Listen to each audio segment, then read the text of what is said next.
We are going live.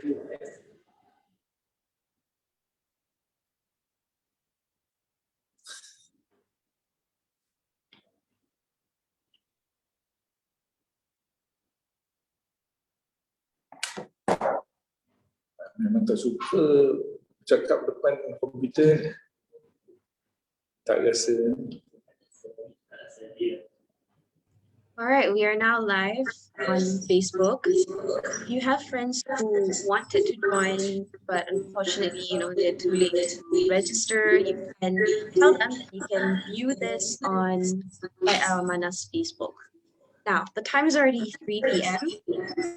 First things first, I would like to thank all of our attendees for making your time to join this discussion.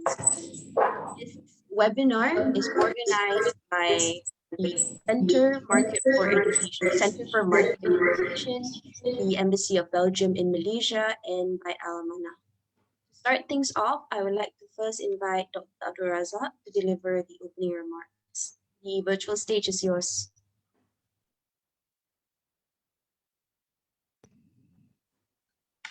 Well, thank you very much, Salini. Good afternoon, everyone.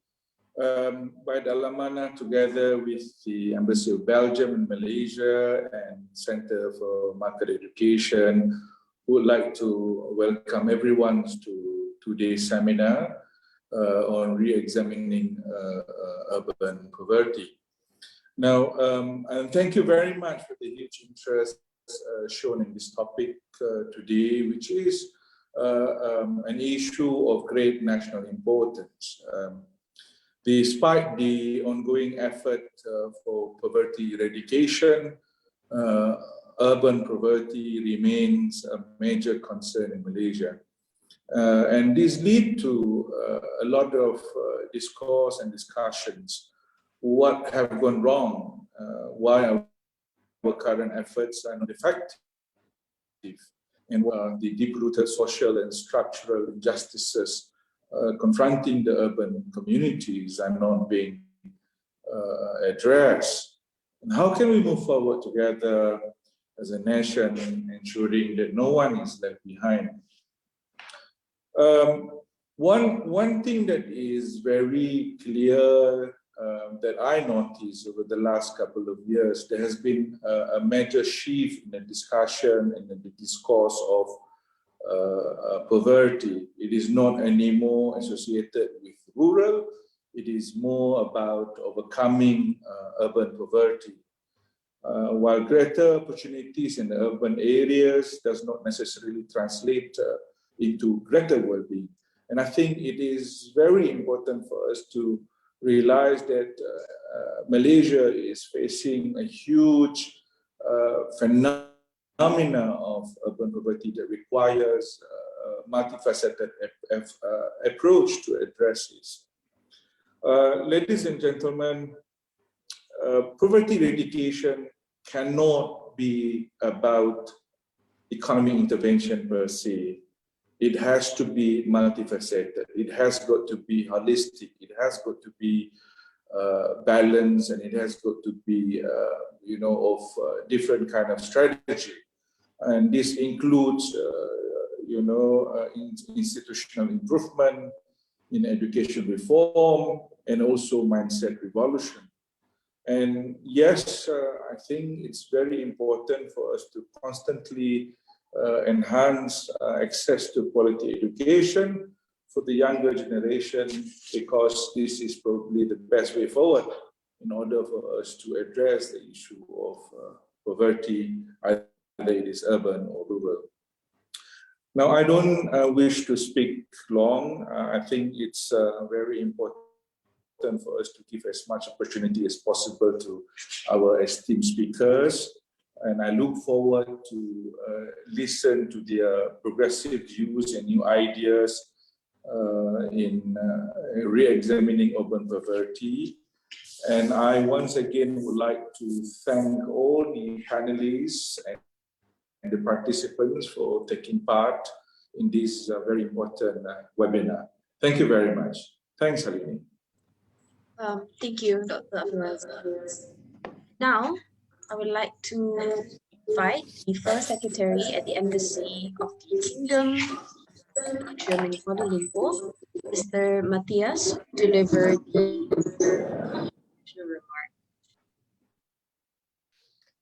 remark. Thank you very much, Selini. So my name is Matthias Vanheusden. I'm the Deputy Head of Mission here at the Embassy of Belgium in Malaysia. First and foremost, many thanks to Professor Razak for your introductory remarks. Many thanks to Al-Amanah and the Center for Market Education for co-organizing this very relevant webinar together with the Embassy. Apologies on behalf of Ambassador Gregoire, who couldn't be with us just yet since he had to attend a meeting in Putrajaya. The ambassador might join us later during the webinar, however. For now, you will have to bear with me as I bring you the institutional address on behalf of the ambassador. So, dear friends, there is no doubt that the transformative nature of urbanization, which is a powerful megatrend and is reshaping the world around us. What this development also brings are vast numbers of people living in slums and deprived areas, deprived living conditions. Urban poverty is nothing new. It is, however, the widespread nature of it that has become ever more alarming.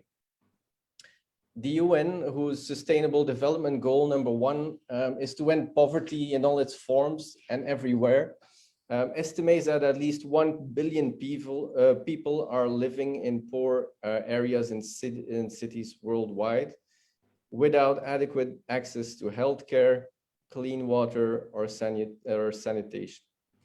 This in turn, these living conditions breed insecurity because they are related to basic needs such as food, housing, healthcare. The SDGs were set up in 2015, as we all know, and they were adopted by all member states. They have provided us with worldwide aims to strive for and to aspire to by 2030. The key principle is, as the professor already pointed out, is to leave no one behind. So it really encapsulates this inclusiveness. Poverty is complex and it's characterized by an accumulation of interconnected forms of inequality and exclusion in many different areas. People who are stuck in this vicious circle of these connected inequalities do not have the opportunity or the means to improve their situation. The poor are at the bottom of the ladder and a few steps of the ladder are missing. Poverty is often also spatially concentrated in specific neighborhoods and districts. So while the structure of urban housing also plays an influential role. Why there might not be as such a thing as an official definition of urban poverty, it is said that of the 75% of Malaysians currently living in urban areas, 30% of them might fit the bill. Urban poor being citizens with a family of 4 who earn less than around, let's say, 2,000 ringgit a month, or have less than 5,000 ringgit in savings. Someone who could not be able to survive 3 months without work might be defined as an urban poor. Sadly, less than 30% of the country's waste is separated and recycled, and the rest goes to landfills, resulting often in release of toxins in surrounding areas. This is another reality that the urban poor have to face in many different parts around the world, including in Malaysia. The above are just a few of the significant problems encountered throughout the country in attaining SDGs.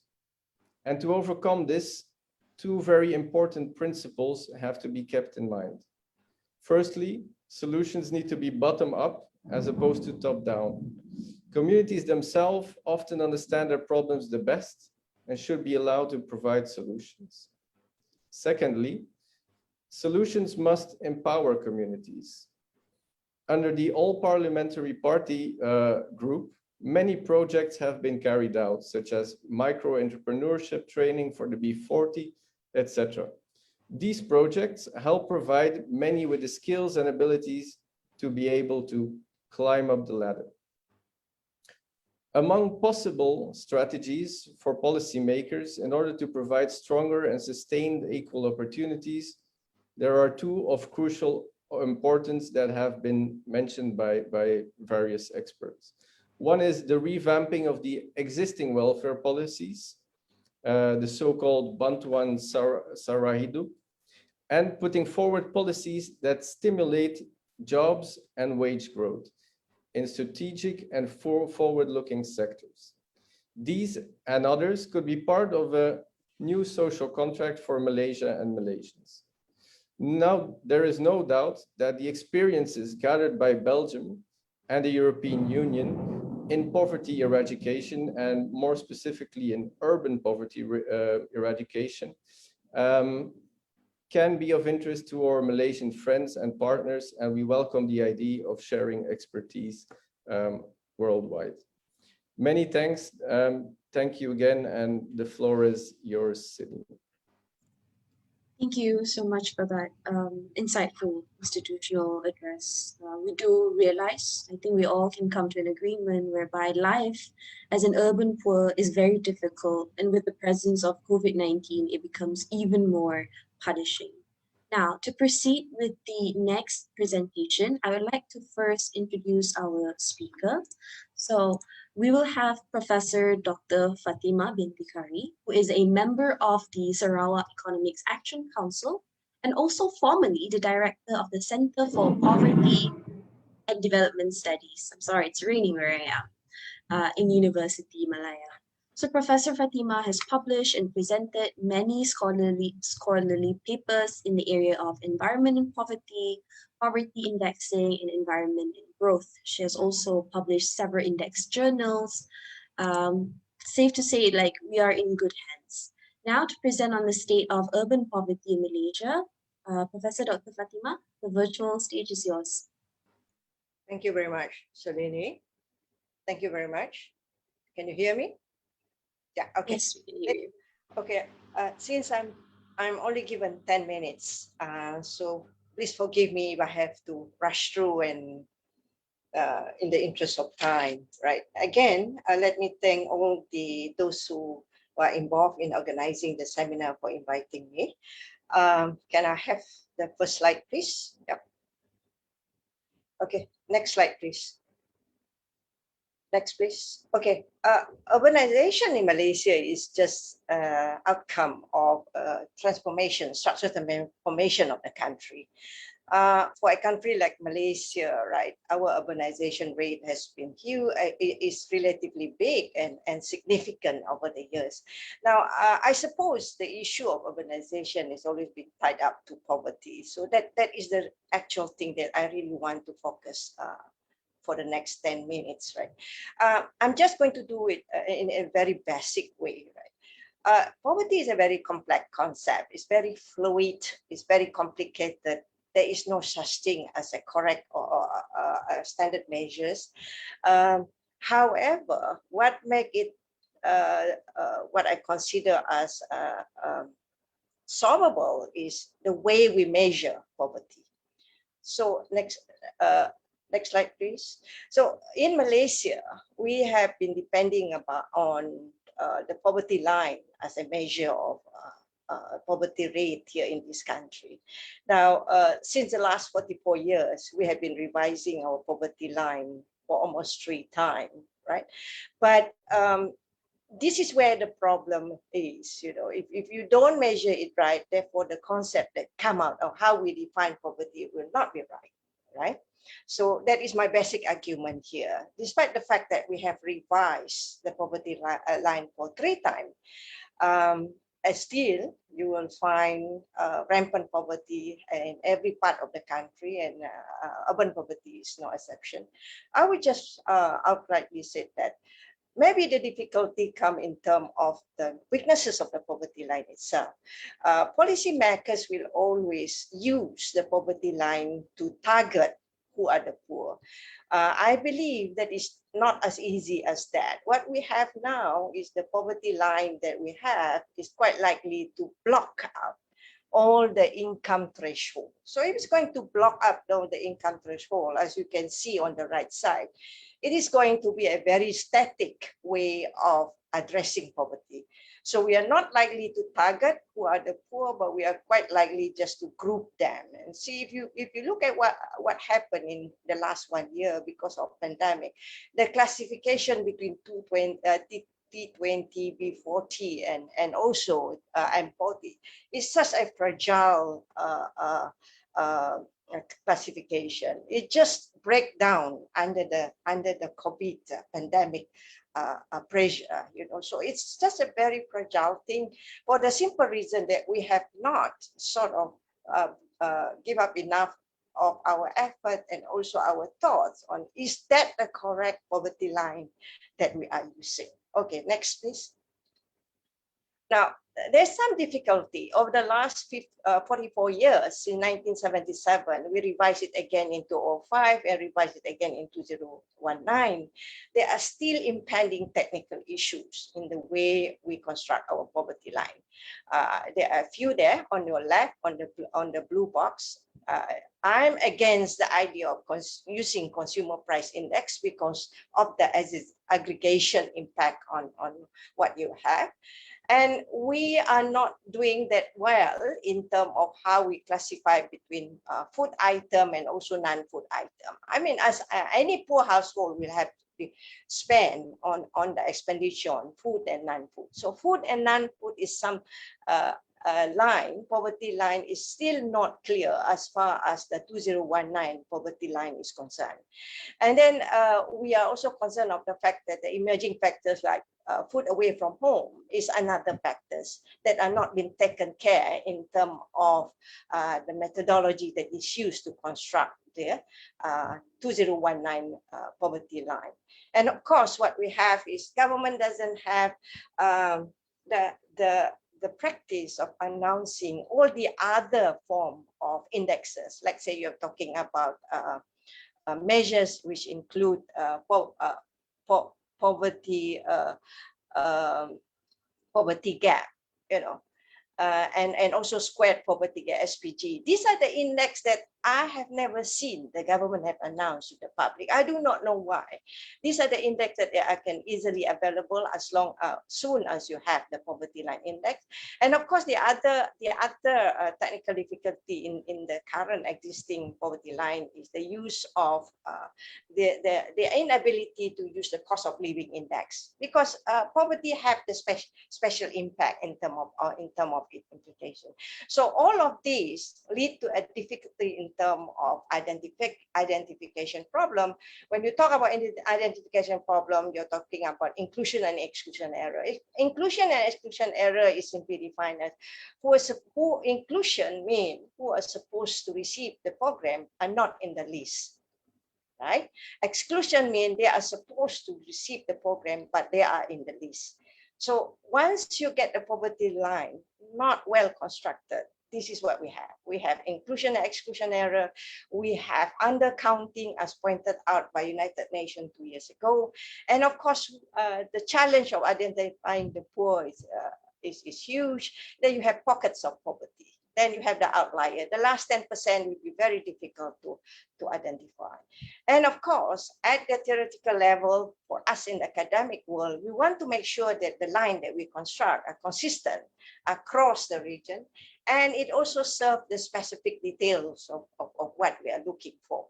So again, this is the impact of not having a line which is well constructed. So I've been a big critic of how the line has been constructed. Right? You don't expect to address the problem if the poverty line is not well constructed. There's a lot of the faultiness in it. There's a lot of weaknesses in it. So I think the government should look into it. I think it's in the next exercise, there must be ways to improve on those methodologies. Next, please. Next, please. Okay. Now, the government, apart from using poverty line, are quite interested to use deprivation index. I quite like this method because when you talk about deprivation index, multidimensional poverty index, you talk about the deprivation among the poor household. The method is much more flexible. It reflects the well-being. It reflects the ability to sort of help in the monitoring and evaluation of program. And it does reflect the intensity, the incidence and depth of poverty. I welcome the move by the government to use the new line, the new way of using it. Next, please. The new, okay, but the concern is this, still, as much as the multidimensional index is an index based on deprivation index, it must not include the income. So what I'm a bit disturbed by, a bit concerned and disturbed by the fact that in the last report, the government still used income as one of the index to measure the deprivation index, which shouldn't be the case. We are using multidimensional index because we just don't want totally to depend on the income as an indicator of poor or non-poor. But in the government report, the government are still putting income as one of the, which is to me is not acceptable in looking for alternative. Next, please. Now, the other things that I'm a bit concerned is that if you talk about multidimensional index, I'm just comparing my own study in relation to the government report. You talk about multidimensional index, right? We are talking about deprivation index among the poor household. If you're going to compare it across region, it's very sensitive to all the region. We talk about multidimensional index in the urban, the coastal, and rural. It does differ across the board. And yet, when you talk about the government reporting the multidimensional index, they are just using one single index. So if they are just using one single index, we are not going to get to the root of the problem, right? If deprivation index varies across region, which in this case, across urban, coastal, and rural. Next, please. Next, please. Okay, if I'm looking at the urban multidimensional index, the one that we have come up with our study, it's quite a surprise that in the urban area, the one that they are deprived is more in terms of education, right? Which is the red coded line there. And the other thing is zero hunger. Therefore, we are talking about food poverty is quite high among the rural, among the urban poor. And the second thing is, of course, this has been reported quite a number of times in the press. The cost of living is something that the urban poor is facing. And we found out that the cost of living, the higher cost of living is putting a dent on the well-being index of the urban poor. So that is why we strongly suggest that instead of using consumer price index, government should consider to use the cost of living index to reflect the actual situation on the ground. Next, please. Next, please. All right, for Sarawak, which happened to be my home state, right? We did a study on the urban poor. This is where the multidimensional index does have the flexibility that we are talking about, right? For the urban poor, what stand up is two things, the social capital and the local democracy. Social capital is really what I think in one of the welcoming speech. How do we build a community-based type of programs to help the urban poor? So in Sarawak, we noticed that the social capital is quite strong. Probably the migration from the longhouse and the rural area bring with them the old tradition and also the culture along with them. So they are quite strong in terms of supporting each other once they migrate to the town. The other thing that we found out we are quite deprived is what we consider as local democracy. Local democracy is simply treated as whether the program is being delivered effectively, whether there's a lot of corruption, whether there are a lot of wastage, whether there are a lot of leakages out there. So one of the reasons urban poor continue to remain poor is just the deprivation in terms of lack of local democracy. Local democracy in terms of the programs that they receive. Not every poor household receive the program. This has to do with the poor targeting early on. So if the poverty line doesn't serve to target the poor, this is one of the outcome of it. You can't deliver the program effectively right to the next target. Next, please. Next, please. Now, this is my last point, my last slide here. What I have with you today, the last 10 minutes, is that there must be a way to fix the existing poverty line, considering the fact that there are two types of poverty line, the food poverty line and the non-food poverty line. This is extremely crucial because it has the tendency to create the inclusion and exclusion area that we have earlier on. The cost of living index must be used to replace the CPI to adjust the poverty line, and this is much more urgent when we talk about COVID-19 in the way it has affected the poor community. So you're talking about extra spending along the health line. You're talking about extra costs in terms of delivery and whatnot. The multidimensional index by the government, yes, we welcome it, but we have launched a study to support, but it cannot be a single index. Otherwise, we'll be back to square one. But again, the beauty of multidimensional index that its flexibility in terms of describing the local dynamics of what is happening in the ground, because we believe that poverty is been endogenous, what happened inside the community, but policy is exogenous. So that is why we allow this flexibility to measure the best way to measure poverty. Then we're talking about a COVID-adjusted multidimensional index. We don't stop at using multidimensional index, but in our recent study, clearly the question of education, disrupted learning, economic upscale, job loss, and cost of living are things that really affect the poor and the urban poor. So this must be factored into the way we design and also construct the multidimensional index.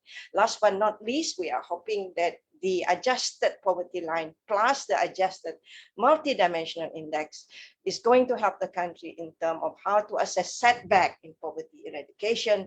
As we have noticed, the pandemic have a regressive nature on the status of the urban poor in this country.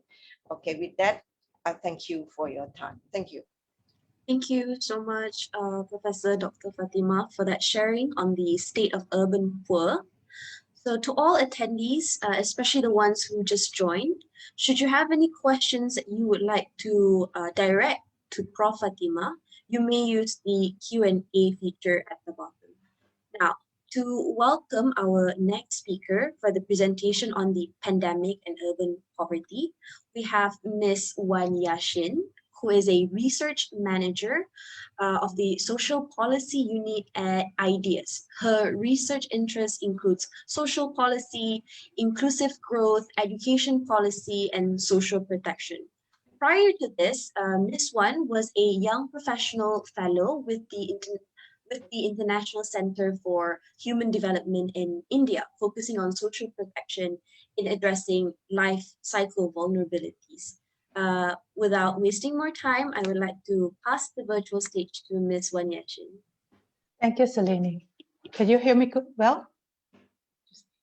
Yeah, thank you to the organizers for having me today. Thank you to our Al-Amanah Embassy of Belgium in Malaysia and also Center for Market Education. Thank you for having me here today.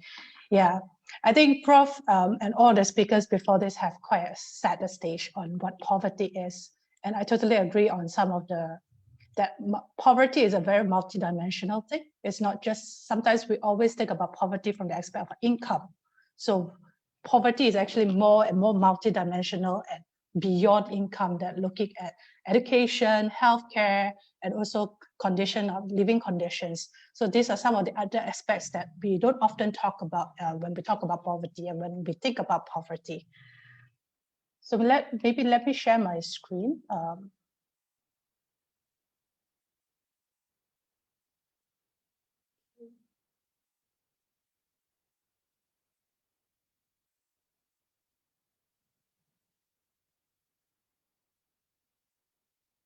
Okay, so without further ado, so like what Prof. Fatimah has mentioned, all these indicators have its flaws as its pros and cons as well. But it's important to look from it with different aspects, not just from just one standard poverty line to kind of understand what is poverty. Yeah. So we just a little bit of some of the statistics that we have, the national statistics that we have in pre-COVID. So what we understand is the household income survey in 2019 was done before COVID. So this is some of the statistics that we know about urban poverty or poverty in Malaysia. So it has Gini coefficient, which is to measure the inequality, has kind of decreased slightly in terms of the increasing number from 0.399 to 0.407. So an increase in Gini coefficient is actually a decrease in an increase in inequality. Yeah. So you will see that relative poverty has also increased by 1%. But on the good side, the green ones like multidimensional poverty has slightly decreased, which is a good sign. There's less of multidimensional poverty. And also urban poverty has decreased by 1% from 2016 to 2019. These are some of the basic stats. And we can see that poverty, just looking for absolute poverty, it is already very different among the states. So we can see that Sabah has actually a very much higher absolute poverty in Sabah and in Kelantan and in Kedah and also Sarawak. So these are some of the states that has an incident of poverty, means a percentage of poor, more percentage of poor in the state. So what do we know and what has happened during pandemic? So some of the vulnerabilities that has emerged during COVID-19 pandemic. So what we know, I think from the start of the first MCO 1.0, we know that there are food security problems among the urban poor. So some like homeless, the urban poor actually is dependent on food aid and some soup kitchen. And because of the NGOs could not operate during that time, they have no access to food during MCO. And they also could not work at that time. So that there's some problem access to food that we have at that time. I think this problem has been solved after that. And also given the fact that living in the urban areas, you do not have access to things like you can't source for your own food as well. So you can plant your own, maybe you can plant in your own garden, but you can't go to the forest to collect food or have a big plantation or even fish from the rivers. So this is some of the food security issue that the urban poor faced during the pandemic. Then the second one, I think everyone is very well aware of, is the loss of livelihood. We see an unemployment rate shoot up to in May to 5.3%. This is the highest since 1990 for Malaysia. And July onwards, it has been maintaining at a 4.7% and above an unemployment rate. And we know that the GDP also contracted in Q2, which is during the first MCO period, kind of recovered slightly in the Q3. But in Q4, we see also a bigger decline.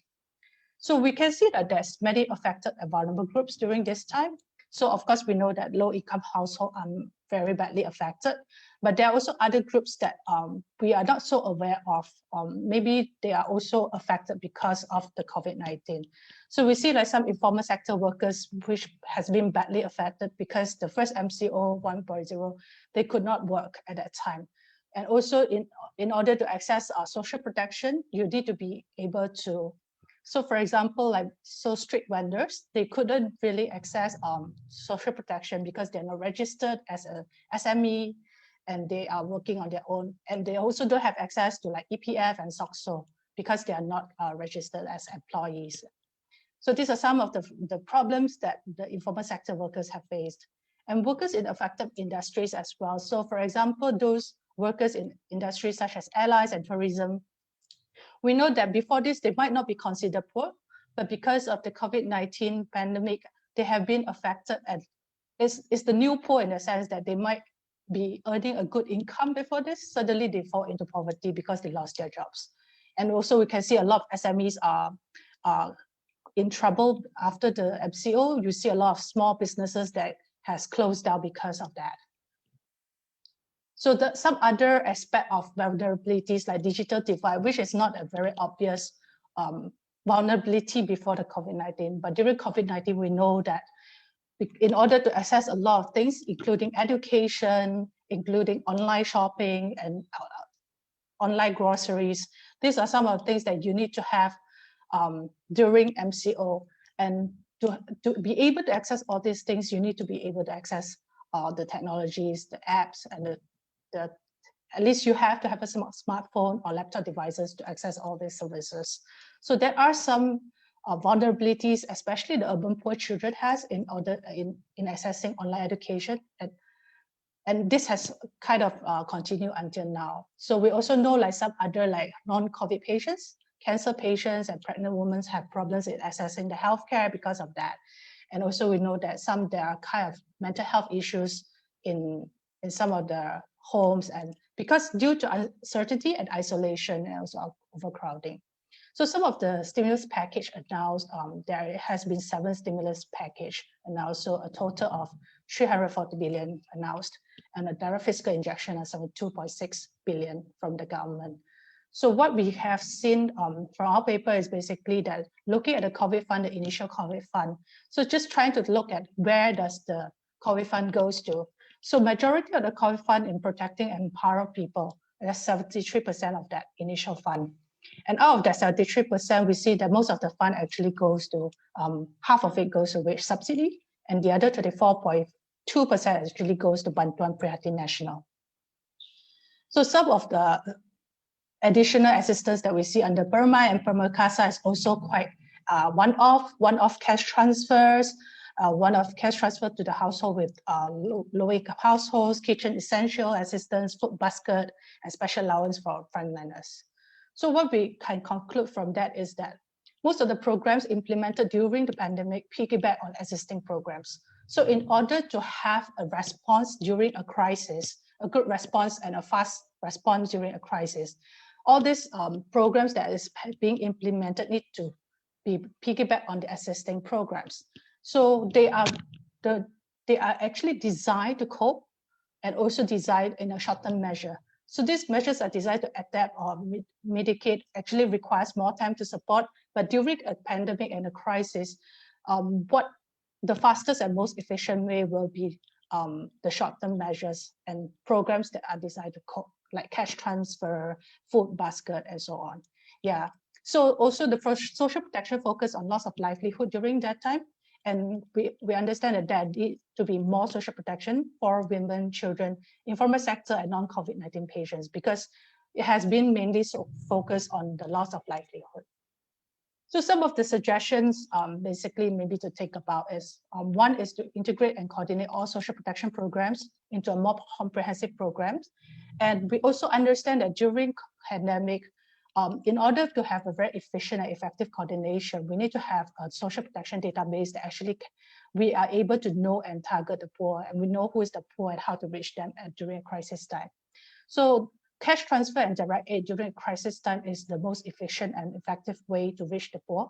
But as we move towards recovery, there is a need to move towards more targeted approach, because the intensity of the poverty that's among the poor needs much more care and need to look into deeper. Yeah, because it's not the cash transfer that we have given out during the initial stage was more broad-based. So most people actually has access to those things. But as we move towards recovery, we need to be more targeted to ensure that we target the poor. And also short-term and medium-term, ensuring jobs and SMEs are sustained, and also creating jobs and helping the unemployed to reskill and adapt to the changes. So in the long-term measures, of course, we need to ensure the continuity of education, ensure there's no loss of learning, and quality online and community centers for the poor children, especially like in PPR centers, when they could not really go to school, what will happen, and they don't have an access to devices. So it's, at the end of the day, it's also establishing a comprehensive social protection system to build back a better and more resilient society. Yeah, thank you. So I will give back the floor to Salini. Thank you for the sharing on urban poverty and the pandemic, Ms. For our next presentation, it will be delivered by Dr. Carmelo, who is the CEO of the Center for Market Education. Dr. Carmelo is currently holding the position of a research advisor for Provalindo Nusa in Jakarta. He has 20 years of experience in economic theory and policy analysis, and has also authored 5 books and more than 30 scientific papers. His name may be familiar, as his opinions have been reported multiple times by several Malaysian and international media, such as Financial Times, Channel News Asia, The Edge, among others, right? Now, to present on urban poverty, strategy and solution directions, I would like to pass the virtual stage to Dr. Carmelo. Thank you very much, Dini, for the generous introduction. And I would like once again also to thank the Embassy of Belgium and Malaysia for having been the promoter of this initiative, and by Al-Amanah to have agreed to partner with us in organizing this webinar, which I would like to mention is just the first step of a more general program that we have to address urban poverty in Malaysia. So we are going into a research stage after this event that was conceived for raising awareness on the problem. And let me share my screen. Okay.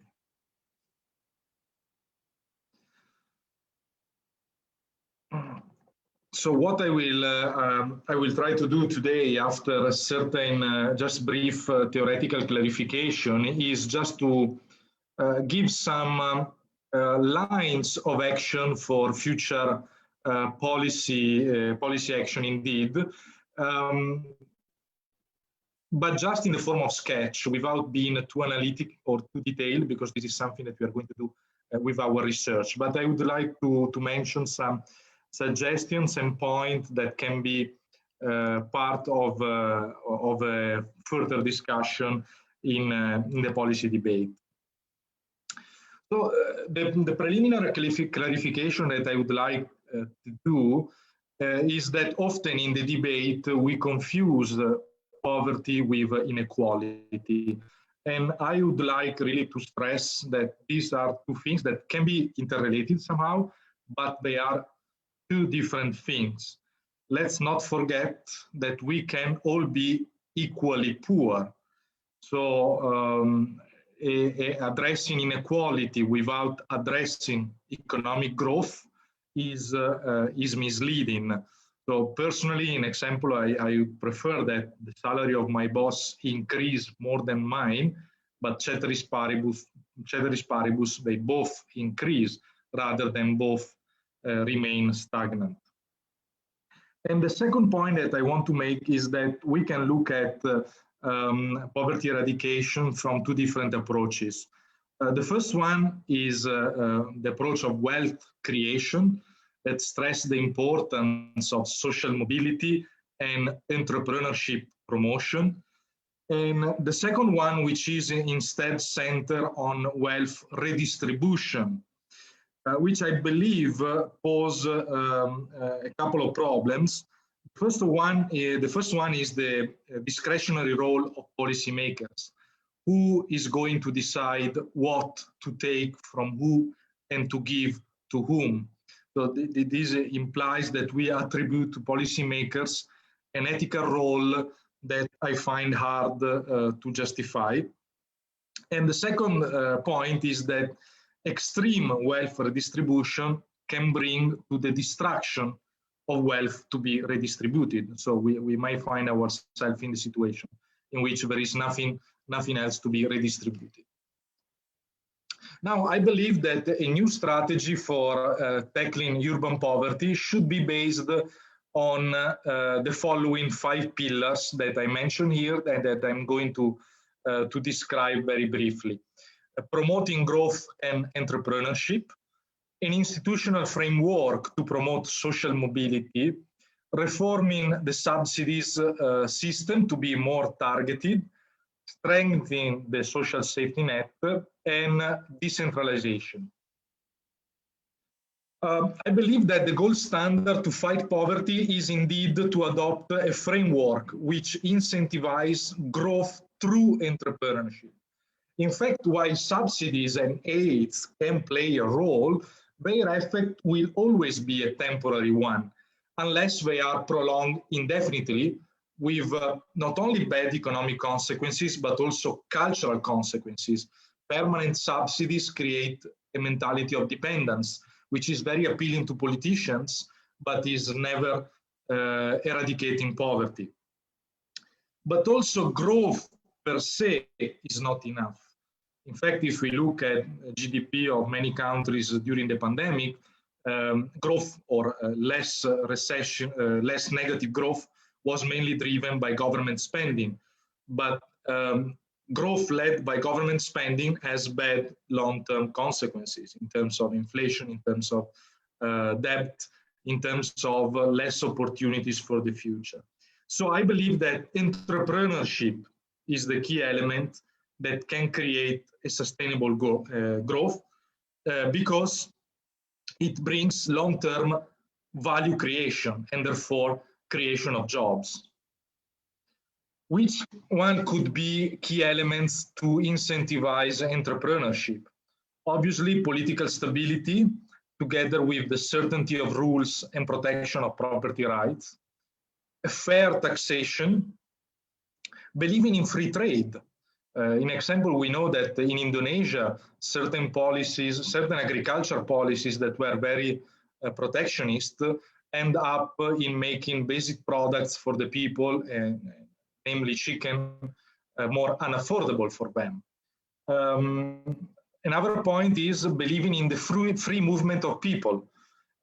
So immigrants with low skills can come and they can compete with immigrants that have higher skills. So also the distinction that the government is making between attracting highly qualified expatriates, but not immigrant with low skills is misleading, because often in an industrial process, the two things can go together. You can raise local talent, in example, engineer for designing industrial processes, but then you need a factory to put into action that designing that cannot produce value if it remains at designing level only. And allow me to spend just few words on an old thought of mine, which is an education reforms that should be centered on rediscovering the role of humanities properly taught. Because I believe that innovation and entrepreneurship will be promoted only by promoting critical thinking and creativity, and those elements are promoted through humanities and not through technical education. The second element is social mobility. So to be born poor is not a problem per se. I was also born poor. The real point is, if I am born poor, am I in the condition to exit that situation if I work hard, if I deserve it? So we need to design policies that, rather than addressing poverty by giving aids, should aim to promote social mobility. In example, by rediscovering vocational schools in villages, or by a different approach to affordable housing that is centered on rent support, rather than giving houses to the poor in remote areas where the poor cannot improve their situation, or strengthening the infrastructure system to improve mobility. Third point, targeted aids. Aids and subsidies are not an instrument to eradicate poverty, but only an instrument for a temporary alleviation. So I believe that aids and subsidies should be restructured in a way be need basis and based on the actual status of a need, not on belonging on a certain categories. But I think that also a very important point should be that subsidies should come with a plan to go out of subsidies. I help you temporarily, but which kind of long-term solution I'm adopting in order to help you not to be poor in the long run? And here I have in mind educational initiative, cooperation with businesses to introduce the poor into the job market. So we have to think at these temporary actions in a more strategic way, and in a more also interrelated approach together with the private sector as well. Briefly on social safety net, the lockdown emergency has demonstrated that the social safety net in Malaysia can be improved, and probably Grab has been the biggest social safety net in Malaysia during the pandemic. I would propose a temporary unemployment fund with new monthly contribution paid by the employer and deducible from corporate tax. This is just one proposal that can be fought at this regard that I launch here for the discussion. Last point before Cellini mute me, is the role of decentralization. I believe that policy decisions concerning specific measures to alleviate and tackle poverty should be transferred to local governments. And this is according to the spirit of subsidiarity, according to which what can be done at a lower level should not be done at a higher level. And this is also because, as it was mentioned in the introduction, I think by Matthias, at local level, there is a closer understanding of the real needs on the ground. One proposal could be, in example, tax devolution, in example, having GST or SST collected by the state government. Then we should probably think about developing a more strategic use of state funds, in example, with local education institutions for technical formation for vocational school, in consortium with businesses and entrepreneurs. And maybe something that could help is the direct election of local representatives, because a direct election could help in creating a higher degree of connection and trust between citizens and local institutions. And this was my last slide. Thank you very much. The floor is yours, Cellini. Thank you. Thank you, Dr. Carmelo. Right. Thank you so much for that presentation. Again, to the attendees, if you have any question on the presentation just now on strategy and solutions direction, you can put your questions in the Q&A box.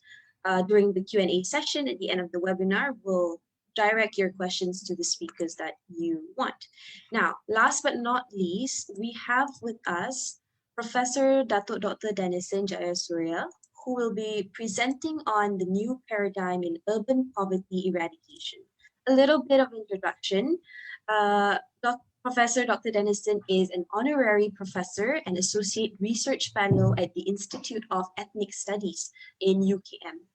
Is also the head of the Secretariat for All-Party Parliamentary Group Malaysia on Sustainable Development Goals, and also the co-chair for the Malaysia CSO SDG Alliance. In 2017, the United Nations Office in Malaysia awarded him the UN Award for Special Contributions for the promotion of SDG. To date, Professor Denison has authored 35 books and booklets and published 25 articles. Now, I would like to hand over the virtual stage to Professor Dr. Denison. Thank you. Thank you very much. Are you able to hear me? Yes, okay. Thank you, and thank the organizers for this opportunity. I apologize that I was a few minutes late to this gathering, but at this point, I'm able to join the panel. I heard most of what Prof. Fatimah raised and the other panelists did. I have about 5 points. I don't have a PowerPoint, but I'm sharing some of my thoughts and reflection. I think when we look at urban poverty, one would then need to ask the question, what is the nature of this poverty? It is not like rural poverty, which is an absence of income or opportunities or infrastructure, business, and so forth, and that indicators that could be used to assess the nature of poverty then is not that they might not have housing, or that they don't have jobs, or that they don't have an income. But if one used the measure of the quality of life, well-being was a theme. Some have used happiness index. We heard today of multidimensional poverty index and so forth.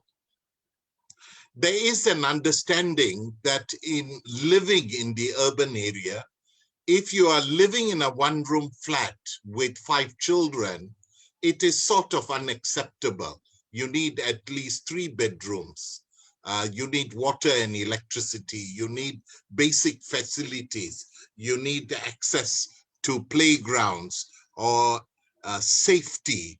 You need lifts if you are in a high-rise flat. So the nature of poverty and the ways we describe and define it is very different because it's relative, it is comparison, it is looking at a period in which Malaysia has advanced, especially in the urban areas, and with rural-urban migration.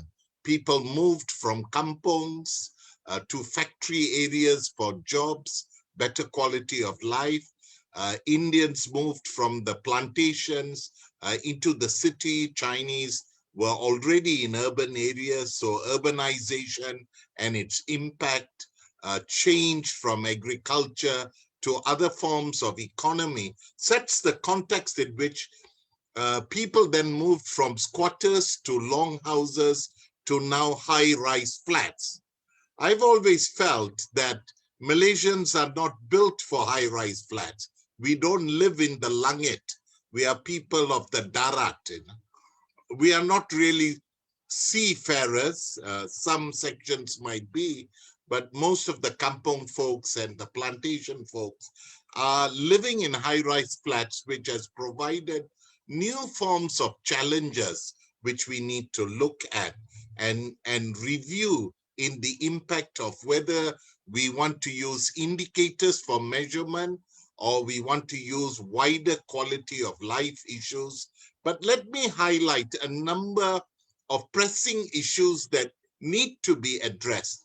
I think some of the speakers spoke about social security. So in this context, social security, much of the people in the B40 or bottom income levels or in the urban group are in the informal sector. So they don't have the kind of protections, and COVID has revealed that, and that becomes linked to the area of minimum wages, rights to unionize and organize, and demand for better wages and better facilities. So social security is something that has come up and various researchers and writers have highlighted. Most of these people are in the informal sector. If we want to look at the face of poverty, then we are looking at it from multi-ethnic. It's not just Malays as in the rural or indigenous natives or Sabahans, Sarawakian natives or Orang Asli. Here you would have sections of the Chinese, Indian, of course, majority Malay, gender, single mothers, elderly. Because of the lack of social protection, high-risk youth are a major concern.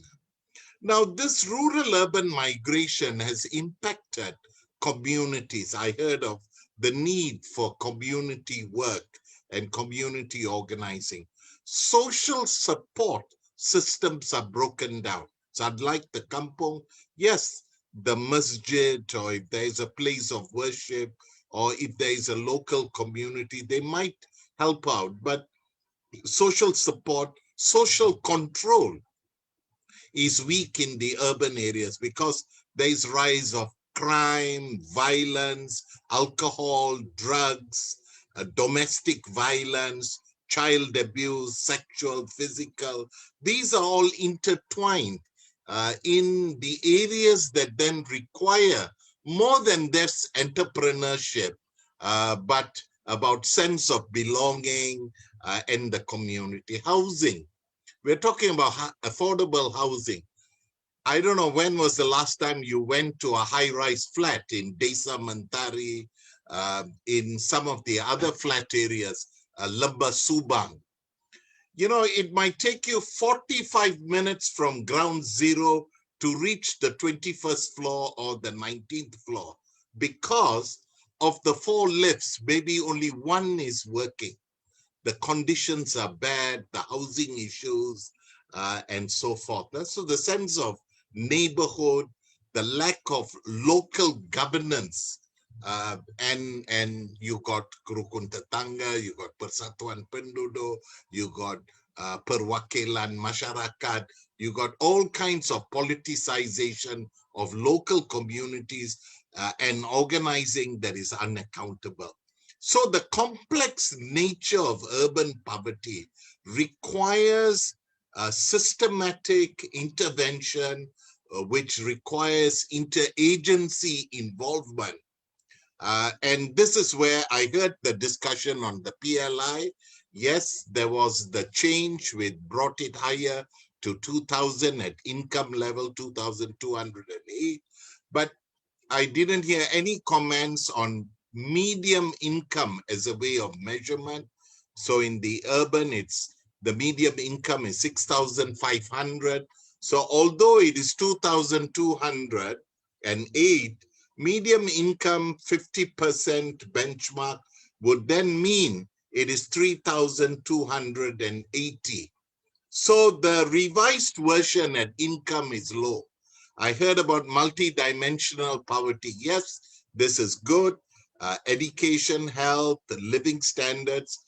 I heard that income should not be included. I know the Oxford group doesn't. Malaysia includes. But the 4 dimensions are good. It's not comprehensive to quality or well-being. It has 11 indicators. All the 11 indicators will not capture urban poverty. So you got a measurement that is ineffective, and that's why the UN Special Rapporteur dismissed the use of the multidimensional in his report. Although it is good, it doesn't bring the findings and the experience of deprivation experienced by a single mother or an elderly person, because the indicators are unable to capture them.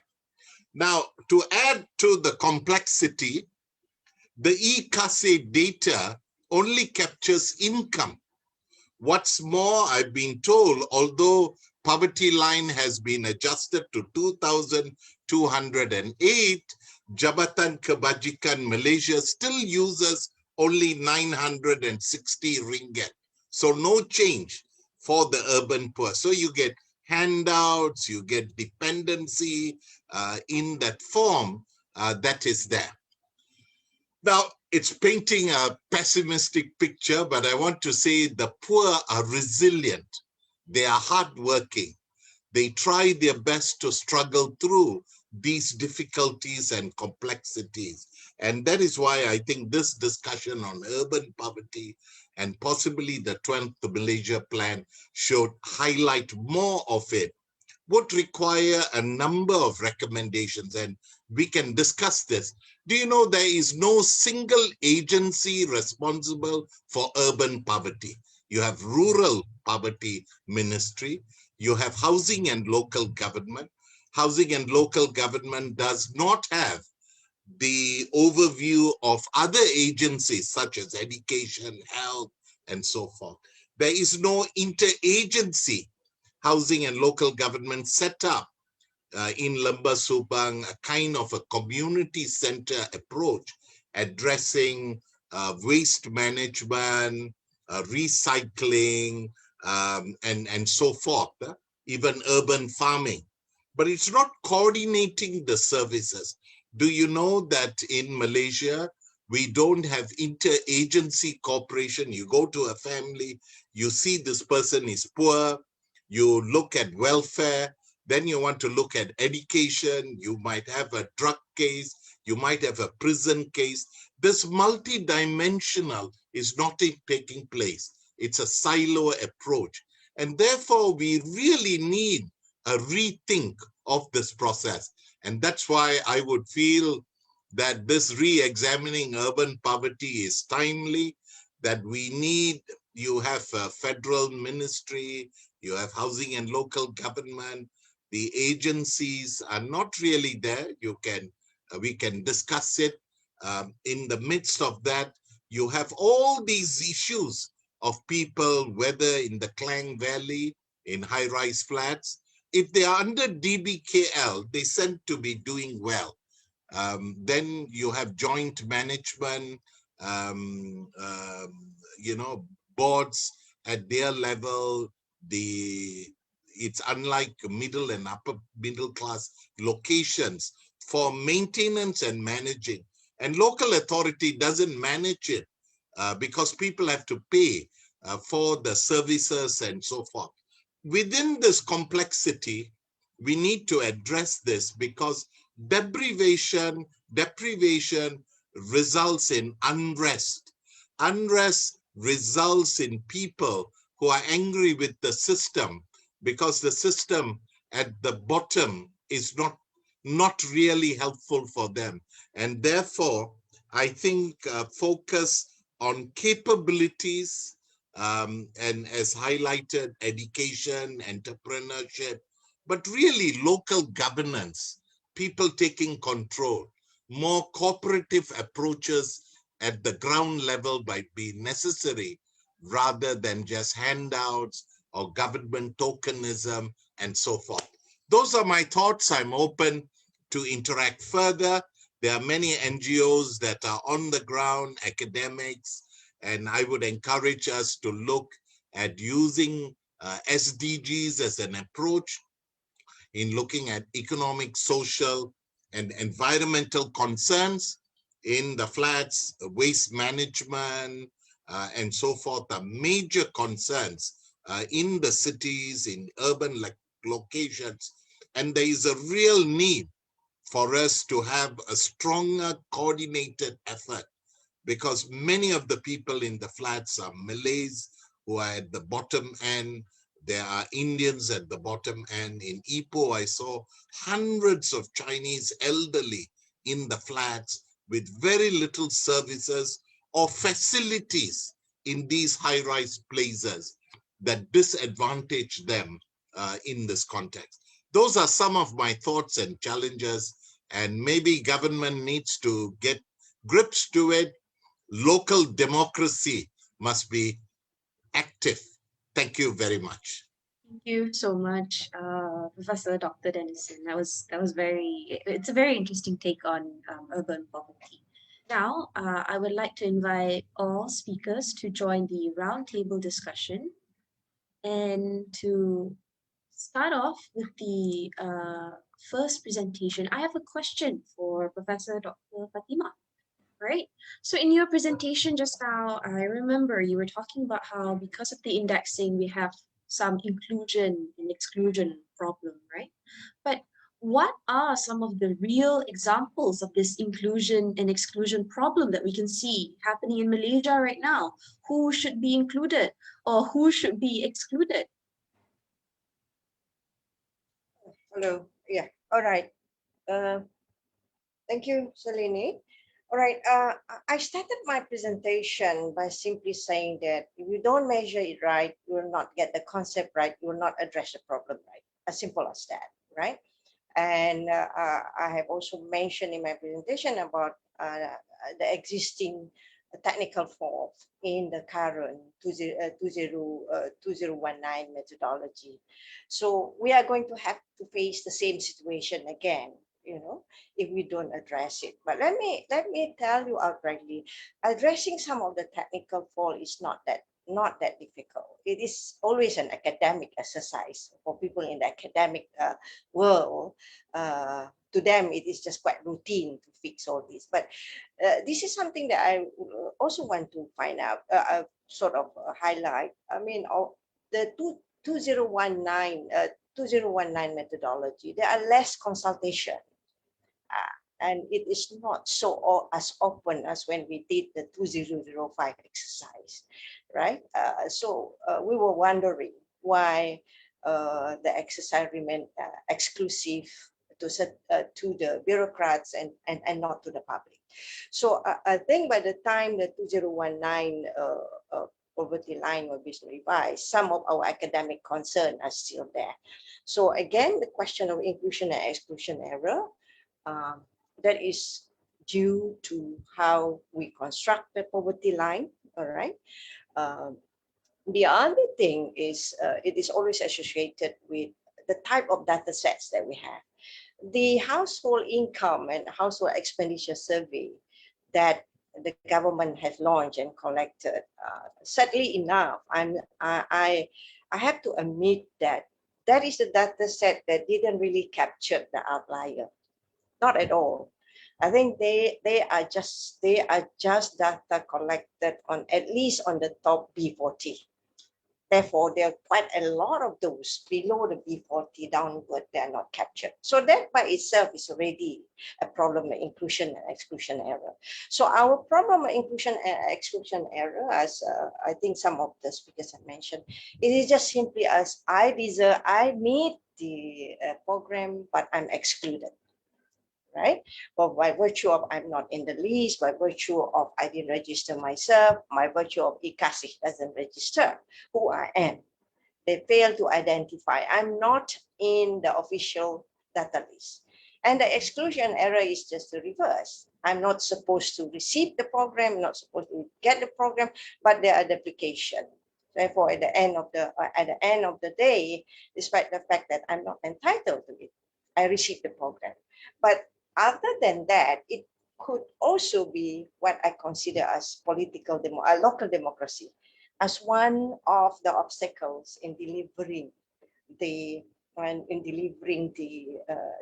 program and the aids, right? So that too is a symptom of inclusion and exclusion. Let me just share a field experience. I'm a person who do research with I'm very comfortable doing research with field experience. I was doing my research on urban poverty in Sarawak before the COVID. And I asked the usual question among the poor household: did you receive the aids that the government are giving? Their response was, if only I'm dressed like you, if only I talk like you, and if only that I look like you, I'll be receiving it. So that really breaks my heart, you know. I mean, this is clear typical of exclusion error. You deserve it, but just because. Probably it's a perception, but the reality is such. They have been excluded because of the obstacle and the ground, and that can be because of their inaccessibility, that could also be because of the networking that they have. So like what Prof. Datuk Denison have mentioned, the reality out there is extremely difficult. Right. So what I presented in the last 10 minutes or so is try to get the measure right. Once you get it right, at least half of the battle is won, just to address the question of inclusion and exclusion error as objective as possible. Thank you. Thank you, Professor Dr. Fatimah. Speaking of perception problem, I guess this question can go both to Ms. Wanya Chin or Datuk Dr. Denison. I think since the beginning of the COVID-19 pandemic, we've seen a number of social organizations coming up to go on the ground and help people. Would you say that we have sort of changed our perception towards the urban poor? And if there is this new awareness, how do we mobilize this to help people survive this age of pandemic? Would Ms. Yashin like to go first? Oh, sure. Okay. Yeah, before answering that question, I think just to add on what Prof. Fatimah has been saying on the indicators and measurement, I think one of the things that has been missing in the whole poverty measurement is the intensity and severity of poverty. We often just look at the numbers in terms of as if they are all the same. But is every poor person listed in the B40 or even B20, are they the same? We do not understand poverty from the sense of, is it a chronic poverty or is this transient? As if like they are at the poverty line, they're going bouncing off on and off that line. So those are some of the things that actually impact how we look at poverty. Is it a chronic, someone in chronic poverty who has been in poverty for a long time? Because then come back to that question of structural inequality, because that comes side by side, because there are structural inequalities to someone who is in chronic poverty. So these are some of the things that we don't recognize, that not all poor is the same as well. Then how we address the poverty issue needs to have a rethink on that. So coming to the question from Salini, I think on the CSO side, I do see that there is, I think Prof Prof. Denison will even have a better idea of how it was, because I do see like at the site, because as a think tank, there is much more coordination of the CSO during the pandemic, especially at the beginning where I see the food security issue where CSO actually come together to kind of work together to find ways to reach out to the unreached. And CSO and NGOs are the ones that actually have been working with the community. So they are actually the ones that know and are aware of what are the needs that the community faced and who they are. So that is the kind of thing that the kind of fast response that they would be able to provide the communities that they work with. And I do see the public as also awareness in terms of like Kita Jaga Kita kind of campaign, where they actually, there is more awareness or towards the urban poor. And I think that is a positive sign. And it's about not just about giving monetary care or care packages, but it's also being aware of what's happening around us. I think that is the positive change of COVID-19. That is a positive thing where we are more aware of our society. Where are the needs and how is our neighbor doing? Just someone besides you. Is it an elderly person that has no food? How are you going to reach out to them? I think there are a lot of very heartwarming stories that come out during the pandemic, how the poor actually helps their neighbor, even they don't have enough, they actually provide food to their neighbor and share what they have. So I think these are very encouraging sign. As a society, that's how we need to be. It's beyond just about the economic measurement. It's also about how kind of like care in the society, which is important. Yeah, maybe Prof. Denison can elaborate further on that. I think he knows more on that. Would you like to add on? Yeah. Okay, just a few points. I think as already highlighted, I would agree that the initial response by most of the CSOs was food assistance, either cooked food, dry provisions, financial assistance to targeted groups. And a lot of groups emerged that, did online fundraising, or the traditional NGOs tried to reach out. So I think that's an important point, and that is good. And the unfortunate thing about that is there is actually too much of, sort of meals directly being handed over to the urban poor, the street communities, which is not helping to solve long-term issues of housing or mental illness or some problem at the family level, where people then continue to remain in the streets, like in KL or even in Ipoh or in Johor. You are seeing people coming to take freshly cooked food or meals on wheels kind of area.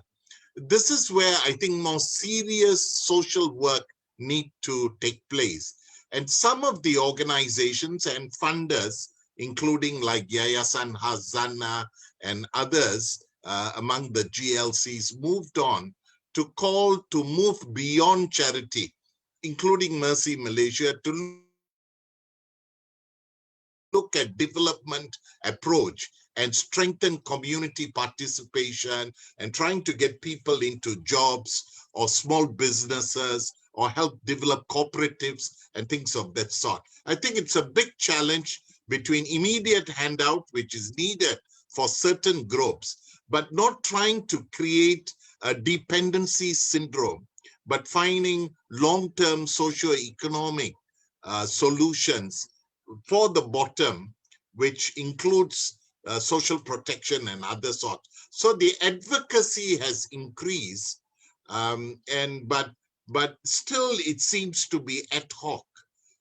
You need more well-coordinated effort, and you need financing for long-term, and you need good trained workers to address the complexities. Because when you get into a home, it's a dysfunctional. There could be domestic violence, there could be poverty, there could be children at risk. One way is to isolate them, which people do by taking children out of that home, but you need to see long-term solutions. I think Malaysians are looking at it, but I don't think the funders are looking at funding a project for 3 years to find a solution in the community. It seems to be ad hoc and more welfarist in its approach rather than development oriented. And I think government needs to move more seriously on urban poverty deprivations. Thank you. Thank you so much for that answer. I hear what you said. You talked about how, we need to think about this long term. But the question that I still have in my head is, how can the public, people, ordinary individual like me, do something to solve this in a long-term manner? How can I be part of the cooperative solutions? Dr. Carmelo, is this something you would like to address? It's a $1 million question, but I think, and I agree with Dr. Denison, and this was also part of my presentation, that indeed we need long-term strategy, and individuals can play a role in this, I think, mostly through community initiatives. I've seen also in the Q&A box, someone was mentioning the role of microcredit, in example. So there is a link between microcredit and micro-entrepreneurship. So in the community, I think there is a role, a pivotal role that can be played by members of the community that, in example, are in business, that are entrepreneurs, in using their entrepreneurial skills and resources to create and to elaborate community responses to that. So to have, like was mentioned also by Matthias, bottom-up responses. Obviously, as somehow as one individual only, I think that the action in itself cannot be looked from that perspective, even when I think recently a rich, wealthy man in Malaysia decided to give half of his wealth into charity. These are, again, I think, measures that go into the short-term, in the short-term range, because if that charity is not used to promote entrepreneurial initiatives, big or small, will not create long-term opportunities. We remain in the terms of solving, temporary problems that, like Dr. Denison said, are there and need to be addressed, but they need to be accompanied with something that is in long term. So if it was me, rather than giving half of my, if I was so rich, giving half of my wealth in charity, I would develop an entrepreneurial initiative that would, in example, give jobs to people that are into difficulties, so that try to be an initiative for making certain people part of the workforce. This will create, I've been seeing an example in Italy, an entrepreneur developing a company in which only guys with the Down syndrome are employed. So that is an initiative that create long-term value, because it gives a long-term response to the community of the Down syndrome people. And this was also obstaculated by the government with further requirements. So these are, I think, the kind of initiatives that we need to look at. And this was created by one individual that had the resources to do that, and is making a profit out of it. So this company is producing wealth and giving opportunities to people that otherwise would be not accepted into the workforce. All right, thank you for that.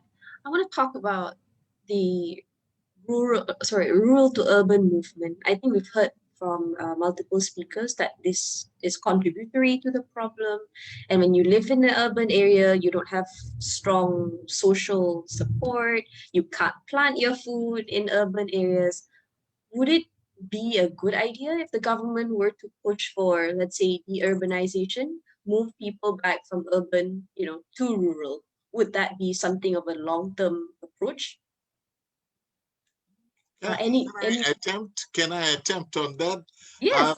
I think one of the things researchers and policymakers have been saying is to improve the quality of life in the rural area. It's to improve jobs, business opportunities, or so that not everybody needs to congregate into the very urban locations.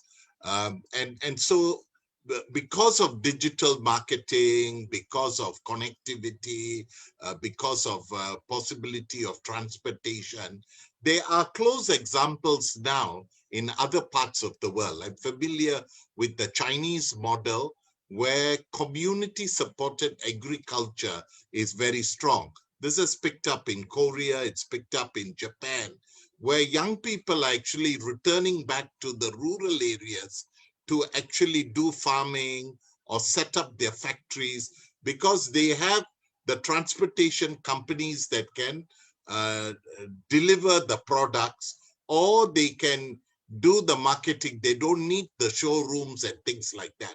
So improving the rural, and in recent times I went to Pasir Mas, I've been in other parts of Kedah as well, like Pendang and things like that. And where I'm then seeing actually quality of life is much better. So we are talking of Kubang Pasu is another area. I visited some of the Indians and the Malay families and even the Siamese. Actually, their houses are far better than the kind of housing I'm living in Subang Jaya, because they've got land and things like that. But if we improve the kind of growth centers linked to agriculture, linked to other forms in the outskirts, it might get people back, improve schooling, and things of this sort. So there needs to be a rethink. I think the Tun Razak's plan at the earlier periods had that. I think the trend is more to the cities and building higher and higher in the cities, which is not necessarily the best thing. And in some urban cities, the rich are actually not living in the heart of the city. They are living outside and commuting and so forth because of it. So we need to rethink of our development plans and the investments that we make, including Sabah and Sarawak. Lot of underdevelopment, and then people having to come all the way to Semenanjung and all. How do we improve jobs? How do we improve business opportunities? How do we better utilize e-commerce and other marketing facilities with logistic support to enable this in fast trains, in other ways that you don't need to live in the city center? Those are my thoughts. But of course, the poor want to live in the heart of the city because of transportation costs, housing costs, and so forth. But this is where we need to review it in a holistic way for national development. Thank you. I completely agree with that. I think we definitely need to reimagine all of this. Ms. Wan Yashin, would you like to add on to that? Yeah, I agree with what Dr. Denison has said. A few points to add on that. I think the connectivity is a very important factor besides infrastructure. Connectivity in terms of not just in terms of roads and transportation, but connectivity in terms of access to resources and also connectivity to the internet, which is something that COVID-19 has shown that we can all actually work from home. That is a new trend, globalization as well, right? You can be hired by a company in US, but based in Malaysia. So why not be based in a rural area? But I guess the question is about how connected are we when we are in the rural area? Like we even have problems with connectivity and internet in like suburbs area around the cities. So what more in the rural area? So those are the infrastructure that would enable that. I wouldn't say like the government has to kind of like replan in that. I think it's quite an organic process. Urbanization is an organic process where it pulls people to the cities because there are opportunities, there are infrastructure, there are jobs available. There is kind of a hope for a better quality of life. So how could we have that in the rural setting and develop our other cities, not just Klang Valley? How can we develop the northern corridor, the southern, Sabah, Sarawak? These are all very important, like to kind of look out of Klang Valley and develop the other cities. And then I think the rural development can also grow from that. Yeah. Thank you, Ms. Vanheusden. Any other panel speaker would like to add on to that before I move on to the Q&A? Can I add into that, Celine? Yeah. Yes, you can. Okay. This is why I think the work of Dr. Carmelo, in which you are talking about a market-based type of solution instead of just a pro-government approach, in promoting reverse migration. I have just completed a study from Uluk Terengganu before the second MCO. What I did find out was a few things which I want to share here. The women entrepreneurs and also the women businesses, right, in the rural area, they have a very special type of characteristics, right? When we run a comparison between the resilient index and how they respond to COVID, apparently the woman-owned business, a woman who headed the business, are much more resilient as compared to the men. I mean, we have a lot of that data and we like to share it with the others along that line. But we also find out that in rural Terengganu, the question of those businesses are able to even employ not only their own family members, but also those neighbors who wish to be employed on a part-time and also on a scheduled basis. So we are right in the saying that the rejuvenation or the redevelopment of rural areas will be part of the solution for urban poor. The other thing is that the second thing is I would like to share is the ecosystem. Now, I'm just wondering in terms of redeveloping rural areas, where are all our regional development bodies like Iskandar Malaysia, North Corridors, and all that? I mean, those are big names. Where are they in terms of giving a new ecosystem and building a new ecosystem for the rural development so that the reverse migration can also be part of the solution to address rural urban poor. The third one, very much in line with the pro-market type of solution in addressing poverty, is that the family farm should be the trust of the agriculture sector. I'm not too keen on big, huge merger of the land. We have seen that in plantation is not working in curbing the migration of the youth to the rural areas. So I think the ecosystem, the model that we should be looking for is the redevelopment of a family farm in which it can assure ownership, it can assure more control of the earning, and in our latest survey, it does give us a very lucrative return, especially in terms of the type of crops that you plant, especially in terms of the type of crop that are short-term. As long as it's not managed by big, huge corporation, as long as it's been managed by small family farm, that will be the best way out to promote reverse migration. Thank you very much. Professor Dr. Fatimah. We received a couple of questions from Madam Jasmine, but the one that caught my eye the most is, why isn't there an inter-agency coordination? What is the difficulty? Dr. Carmelo, would you like to attempt this? As you know, I'm quite skeptical on the efficacy of any kind of agency work for a series of reasons, which would be too long to explain here. So if one agency alone struggle to find proper solutions in the field, I find it even more difficult that more agencies could try to coordinate their action.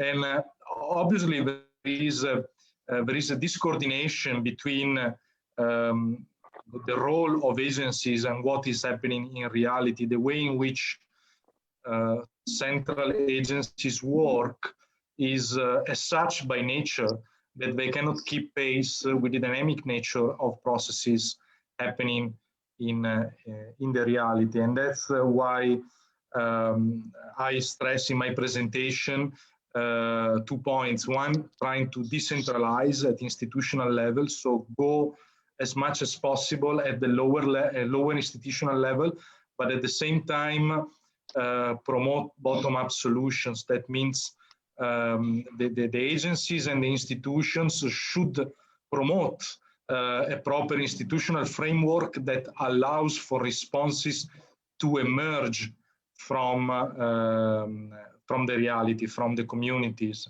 That is the best way. For their natures, government agencies are disconnected from reality. They take time to take decisions. By the time in which the decisions are implemented, there is the risk that the scenario is already changed. By the time their decisions produce effects, the scenario is changed, and ever-changing scenarios require the ability to dynamically change the framework of decisions. And this by nature cannot be done by government agencies. Only the response in the community can be adaptive to a changing framework. Dr. Denison, is this something you agree with? Some parts I would agree, Dr. Carmelo, but I am a strong believer of government at the grassroots, but more engaging government is what I would say. I think one point that I do agree is the need for stronger decentralization, a more bottoms-up approach.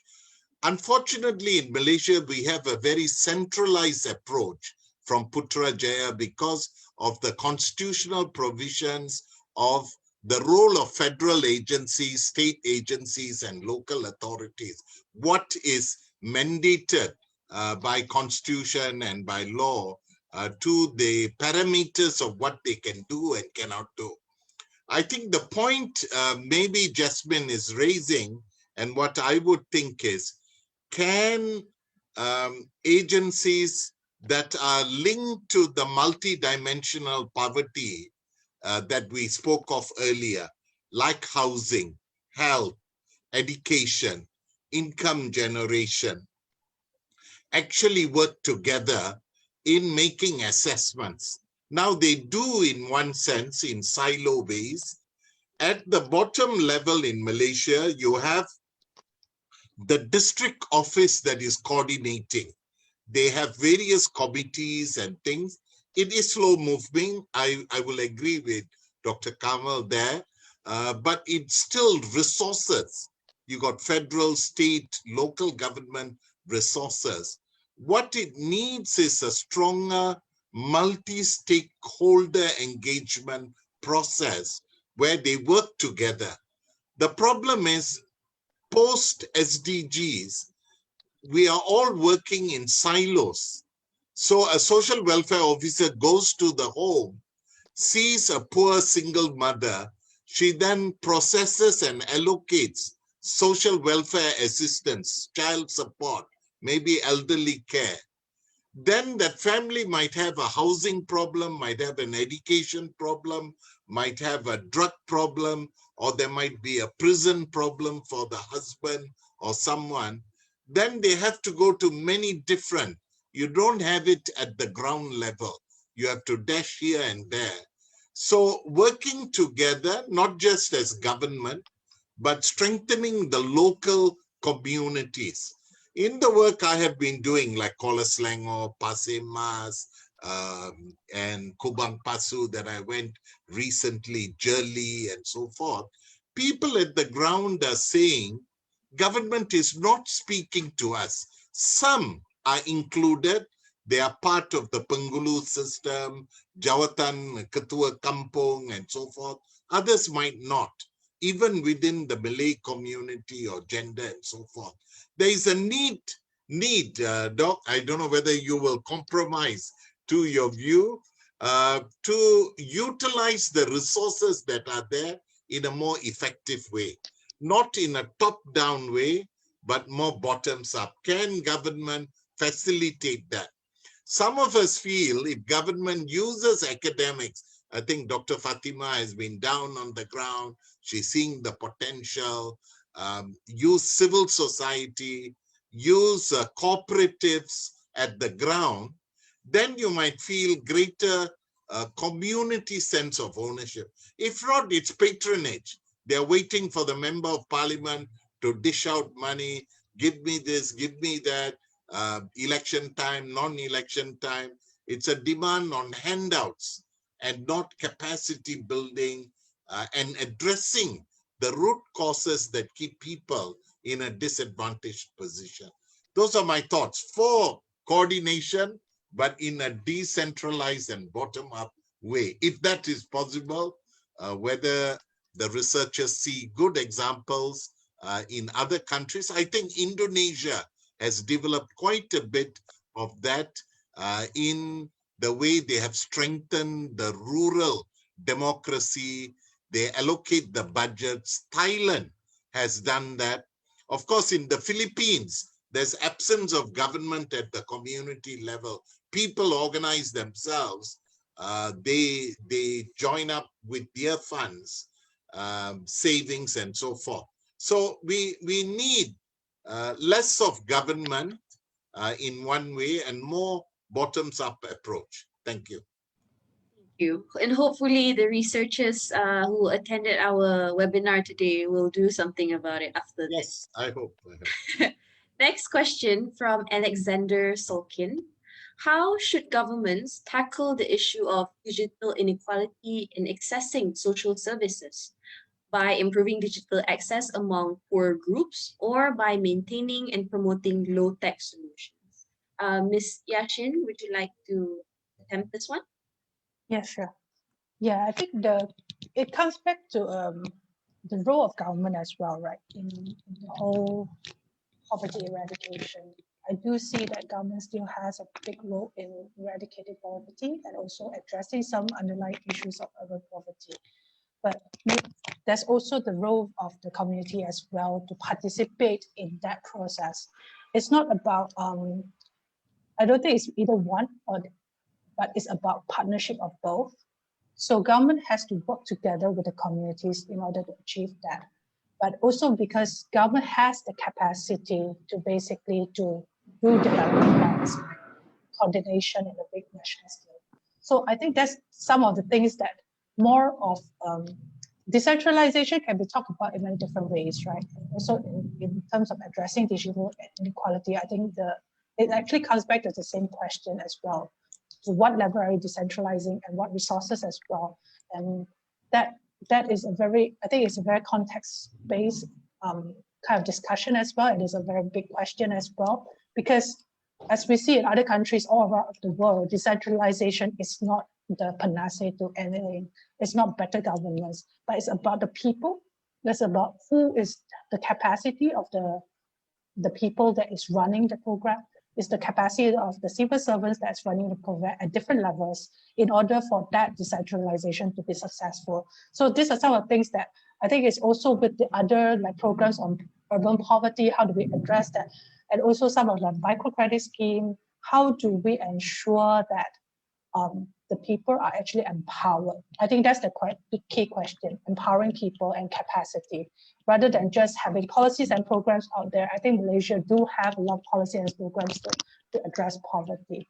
So on coming back to digital inequality, I think there's a lot of more straightforward things that we need to do. First thing, connectivity, right? Come back to the question. If you don't have access to internet, regardless of what devices you're given, you just can't access internet. You can't access the digital world in that sense. So these are the basic infrastructure that the government can address. And also in terms of education, having able to access online education actually requires you to have the devices and internet. That is a basic requirement. Then of course, the next thing is about how do we have quality online education. So there's a lot of support and training needed for the teachers as well to implement online classes. I think these are some of the things that we can, that needs to be addressed. So it's about the capacity to implement this and also capacity on how to reach out to the rural area, the remote areas, people in the communities there. How do we help them to access this digital world? And also to connect some, like what Prof. Fatimah is talking about, some ladies in a rural setting, they might be doing small businesses. How do we connect them to the bigger market through internet, right? So these are some of the things that I think can be solved and can be done as well. It's about the implementation. It's not really about the programs. I think we have microcredit scheme like one Azam. Has it been working? I think that's also something to look into. We have a history of policies that's out there. It's about the implementation as well, and how we are increasing the capabilities of these people. Thank you, Ms. Vanheusden. We are now joined by His Excellency, Mr. Pascal. Would you like to say a few words? Definitely, thank you very much. I will be short. Apologize, I could not make it, but I think that with my deputy Matthias, you were as well in good hands. I had the opportunity to listen at least at 2 interventions, and they were brilliant, and brilliant not only on the content, but also I would say on the form. It was straight to the point, and it was really practically oriented. And this is what we wanted to do with all the team of the speakers and Professor Razak that and Dr. Carmelo. This is what we wanted to do. This is not again another webinar on urban poverty, but something that is a practical result oriented, but also which would pave the way for further initiative and concrete initiatives. So this webinar was kind of starting the process, and we hope to go forward in the studies from the ground, a bottom-up approach, and be able to come with more practical recommendations. Sorry for this. Practical result and recommendation for, of course, for policies, recommendation for politicians, but also for the communities and for the different stakeholders. This is what we have in mind and what we hope to achieve in the coming months. So thank you so very much to everybody, and also to the participants who took the time to be with us this afternoon. Thank you very much again. Thank you, Your Excellency. To continue back with the Q&A, there's actually 2 more questions from Amirul Azman. The first one is, what would be your ideal metric for assessing urban poverty? Is there a single measure or a combination that would be better? And the second question is there still a need to demarcate poverty? Do we still need poverty line, even one that is amended? Perhaps this is something Professor Dr. Fatimah would like to address. Thank you. All right.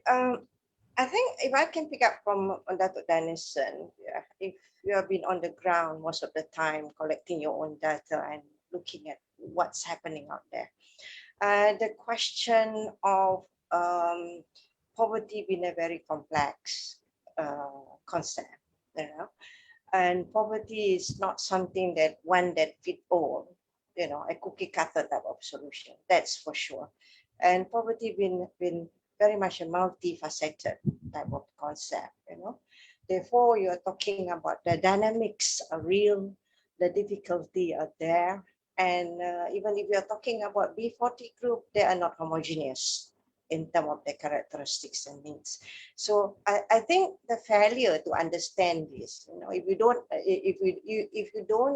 you sort of don't understand the complexity, then earlier on I was talking about, if you don't start it with the correct measure, everything else will just collapse, Now, whether there is a single metric or not, my thought on this, construct a correct one to be as reflective as possible, what's happening on the ground. And for us in the academic world, we've always emphasized on the question of what we consider as the metrics to be specific, right? That's what we want, right? Very specific to the description of a group, and yet at the same time, we want it to be consistent in the sense that if the characteristic of group A have some similar, almost similar characteristic to group B, therefore the line must be consistent, the program must be designed in such a way that you must be aware of the commonness and also differences. So in the academic world, we have debated this quite a lot. If you construct a metric, it must be consistent. It must be also specific in terms of its role. Now, of course, it's nice to debate it in the academic world. What about the practicality of it? Well, in terms of the practicality of it, this is where good data set come in, right? The unfortunate thing about Malaysia is we spend tons and tons of money on data collection. One thing that I'm sure all the other researchers have come across this, it's very difficult to assess this data.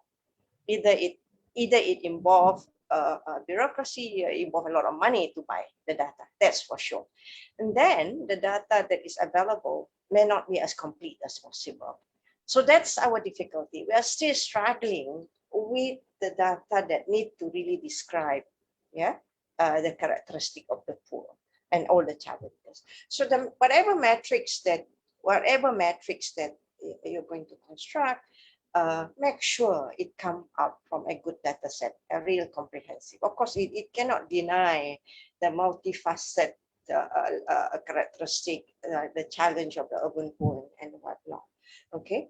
Now, the second question about poverty line, again, I would like to appeal to the government that with the pandemic, there is an urgent need to revise it.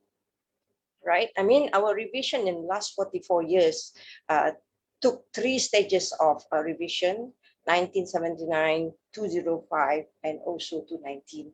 We cannot wait for that long, for that line to be re-examined again in light of COVID. But there are some pertinent issues, right? Poverty line in terms of the cost of living index must replace the consumer price index, right?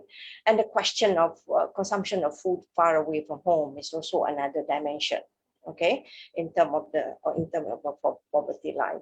And the other thing is that I think upon revision, there won't be any better time to be very innovative and creative about the new poverty line. It is going to be revised because of the COVID. It has to also cater for poverty line in the urban and the rural area.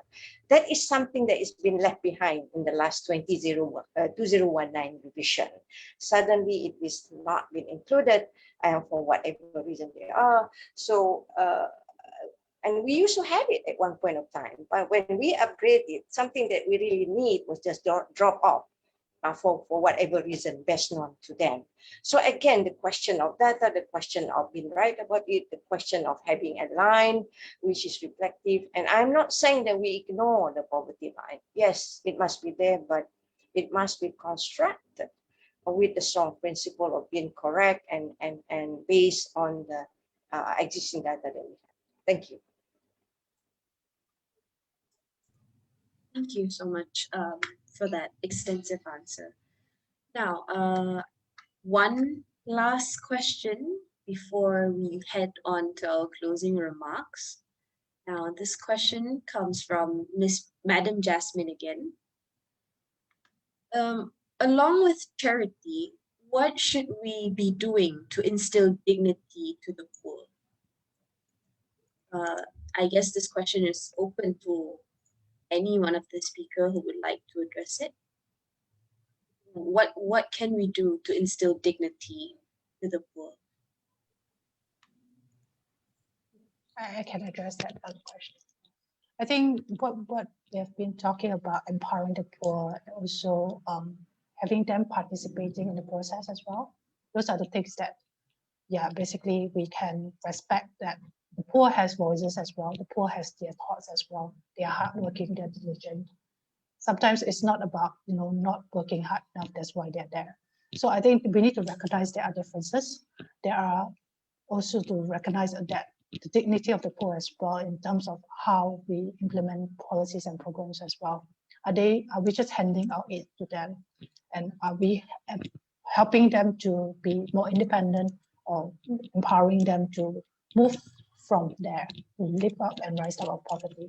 I think poverty, sometimes we forget that the objective of poverty eradication is about lifting up them out of poverty so that they can graduate from all these programs and policies and that they are having right now, so that they are able to be agent of change in the future. So these are some of the things that I think we need to change the mindset of. It's not just helping and just giving, but it's also empowering them. Yeah. I really like that last line. It's not just about helping, it's also about empowering. Dr. Denison, I notice you are unmuted. Would you like to add on to that? Okay, I think I would agree with what was said. I think respect is fundamental, but practice of respect means we are willing to consult and hear their views, to take them seriously rather than telling them, speaking down to them, and speaking with them. The partnership and consultation together would be important to restore dignity. It's not looking down on them or having, ideas of negativity, but really hands holding and taking them through. It's part of the empowering process. But hearing their views, listening to their objections, their reservations, the people on the ground know what the problem is, what the solutions need to be. Sometimes we are not listening.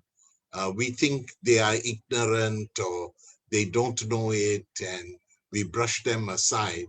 Or because we are so authority-defined people, I'm from the government or I have the resources, then you listen to me. That dynamics, power dynamics, male, female, the resource person, the expert, the academic, that requires a bit of change in that paradigm and dynamics of operation. And I think this is where community workers are needed rather than just bureaucrats and administrators, or even sometimes companies come and do that. And actually people don't follow through on the ground because they don't want to offend your charity, or, they didn't want it. But, because if it makes you feel good, go ahead. Dignity would also mean not parading photos, asking their views. Do they want to be photographed and to be stigmatized as a recipient for the publicity of some companies or groups, or even politicians come up to the stage to receive it and so forth. So dignity, because these resources are to build and empower the person as a fellow human being. And so this is important in community work. Just to add on to the idea of respect, mutual respect of the poor and of the people at the bottom. Thank you so much, Professor Dr. Denison. I definitely agree with you on that. Now, to nicely wrap our entire discussion today, I'd like to invite His Excellency to deliver our closing remarks. Thank you, Selini. Again, I would like to warmly thank Professor Razak and Dr. Carmelo Ferlito, as well as our distinguished guests of today, Professor Fatimah binti Kari, Dr. Shin, and good friend, Professor Denison. Thank you so much for this. Thank you so much for this inside view and very practical approach and very realistic. We started, we came with this idea of doing something, if not different, something more around the urban poverty with Prof. Razak and Dr. Carmelo not such a long time ago. Few weeks ago, we get together and we saw the opportunity to move forward on the agenda. the question, the issue of urban poverty. And this was possible also because of you, Selina, and your colleague, who very professionally were able to put all on this together, the program, to put off this, the social media campaign, advertisement, and so on. And grateful to you and your colleague, Selina, for this. As several of the speakers said, it's all about mutual respect. It's all about no discrimination. This is all about not stigmatizing a group. No society, unfortunately, today is immune. No society is immune today to poverty in the Western world, European world, in the Southeast Asian world, in the African world, and so on. And this is today, 2021, urban poverty, rural poverty, poverty in general. This is a shame. This is a shame. This is not acceptable in a world where, in fact, abundance is or should be the rule. The point is, this is not equally shared, and not everybody has the same opportunities. And this is not normal, and it has to be reiterated, changed for everybody. Now, for the rest, everybody is in charge of his own life and make their own choice. But as a society, we should not compromise on getting everybody on board and trying at least the maximum not to have anybody left behind. So this is important. Important as well as other point that has been mentioned, approach, the importance of the approach bottom-up, empowering people, empowering communities, importance of local democracy, developing local democracy with adequate funding, but it's not always about funding. Sometimes too much money kill the money and might kill the final objective that you pursue by financing. Not necessarily about money. This is about gathering the positive energy to become more aware, conscious of what are the problems and that we can make as a community, as a group, as an individual. The point is just to do it, just to start it. Importance also probably of the development of social, what is called social economy, the cooperative sector. In this, not only in Belgium, but in Europe, European Union, certainly we have a lot of experience. Countries like the one of Dr. Carmelo, Italy, in Spain, in France, a long tradition of cooperative. It's not only about cooperative, it's about also the kind of social association without any objective of making a profit and so on. Definitely today is not the end. This webinar is not the end. I'm sure this is the start of something. It will be going further, definitely with by Al-Amanah, definitely with the Center for Market Education, definitely with ideas and with Professor Denison and Professor Fatimah, but also, I'm quite sure, with other stakeholders. So again, thank you so very much for this. And we keep in touch on the specific issue of urban poverty. Thank you. Thank you so much. With that, I would like to wrap up the call and thank all attendees for joining us. I do notice we have researchers, academicians, students, and even individuals who actually went on the ground to help the people and experience all of this. I appreciate every single one of you who spent time to join our discussion and share your thoughts through the questions in the chat box. One last request. First, I would like to ask the tech team to end the live stream and perhaps the recording as well.